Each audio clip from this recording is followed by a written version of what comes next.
Friends, first of all, I'm very grateful that I have been included in this celebration of the centenary of your union. There are very few unions which are 100 years old. So it is remarkable that we actually have this union having a life of 100 years, having engaged in some outstanding struggles in 1946, in 1960, and I hope that the saga of outstanding struggles is not over, that in the days to come, you would have even more historic, even more outstanding struggles. The creation of the State Bank of India was in fact the first step in a restructuring of the entire financial system of this country, a restructuring that was carried forward through bank nationalization, through the nationalization of 14 major banks in 1969, that actually built the foundation for a new financial architecture in the country. But many people, particularly younger people, often fail to appreciate both the motives behind bank nationalization and also the actual meaning of bank nationalization. Credit represents command over capital. Therefore, whoever gets this command over capital is in a position to go ahead. Therefore, the distribution of this command across regions, across groups, across sectors has a vital importance in determining the kind of economic development trajectory that a particular country has. It has very deep and profound social implications. Now, if the distribution of credit has serious social implications, then it follows that there must be social control over the distribution of credit.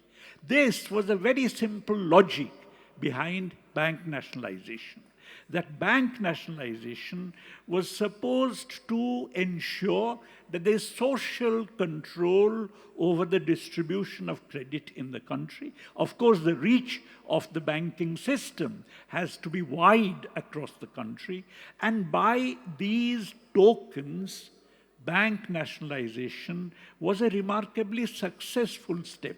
It widened the reach of banking all over the country, and what is more, it reached credit to sectors, to social groups, to regions to which institutional credit had never gone. I was a student, an undergraduate student in Delhi University, and we used to be asked to write tutorials. Why institutional credit can never get to agriculture? And so we would write tutorials discussing transaction costs and so on, and explaining why institutional credit could not get to agriculture. As a matter of fact, with bank nationalization, that entire set of assumptions was actually proved to be wrong. And it reached credit to peasant agriculture, because of which the Green Revolution could take place in this country. Bank nationalization played a very important role because for a start, it also ensured that bank credit did not go for speculative purposes. Bank credit did not go in acquiring external assets.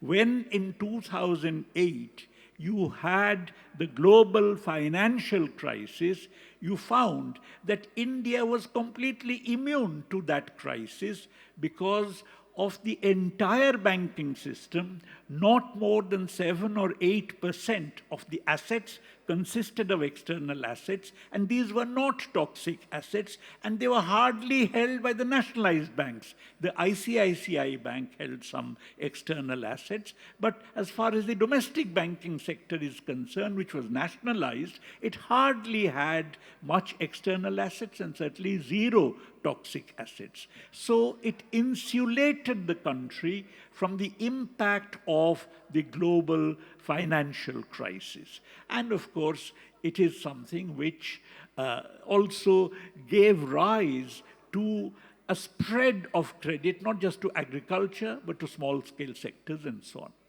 But right from the beginning, there had been a massive opposition to bank nationalization. As a matter of fact, there was very strong American opposition to bank nationalization, and a former governor of the Reserve Bank once told me personally that from the United States, you would have high officials from the Treasury, like Timothy Geithner, like Lawrence Summers, who would come and visit India and actually tell the finance minister and tell him, who was the governor of the Reserve Bank, okay, even if you don't wish to privatize the nationalized banking system, at least privatize the State Bank of India to provide a signal to the international community that India is on the way to privatizing the banking system. So privatization of the State Bank of India was actually a priority, was number one in the demand that many visiting American Treasury officials put forward before the Indian government. But of course, no Indian government, such was the public opinion, such was the public mood, that no Indian government would actually have dared to privatize the State Bank of India, which is why it continues to remain a nationalized bank. But of course, then you had, with the introduction of neoliberal policies, a new argument being put forward that the nationalized banks are not as profitable as the private banks. I remind you that the purpose of nationalization of banks was to ensure social control over the distribution of command over capital. Now, if that is the purpose of nationalization of banks, then you can't tell the banks you're not earning as much profits as the private sector is doing. Because the private sector is earning profits precisely because it is engaged in all kinds of specific activities like high profit consumer credit or speculative credit and so on, which nationalized banks don't do. It's not they're mandated not to do.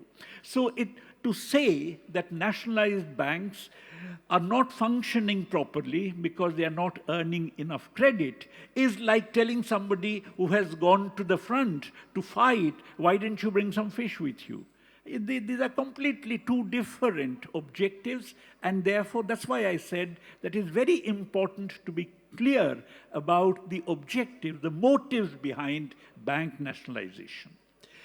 Of late, there is yet another argument which is put forward, namely that the banks, the public sector banks, have high NPAs, high non-performing assets, and therefore, in some sense, they are socially irresponsible. They have actually locked up the depositors' funds in all kinds of non-performing assets, and that is a reason for privatizing them. Now, the point is that, as a matter of fact, the high level of non-performing assets in the public sector banking system is a reflection, an expression, not of their social irresponsibility, but of their social responsibility at a time when government policies have been changing and changing completely the environment. I shall give you three instances of the change in government policies which have actually made the banking system give credit, which they are doing responsibly, they are doing at the instance of the government, but that necessarily leads to NPAs. The first is, of course, now we have the government's fiscal effort. The government's effort to undertake investment from budgetary resources being extremely curtailed. It's constrained. It's constrained because we have the FRBM, Fiscal Responsibility and Budgetary Management Act, which limits the central government's fiscal deficit to 3%. So the government cannot borrow beyond a very limited range, very limited amount, cannot borrow to finance investment. Likewise, the government has given away large amounts of tax concessions, so its ability to raise taxes to finance investment is also limited. As a result, a whole financial possibility of undertaking investment no longer exists.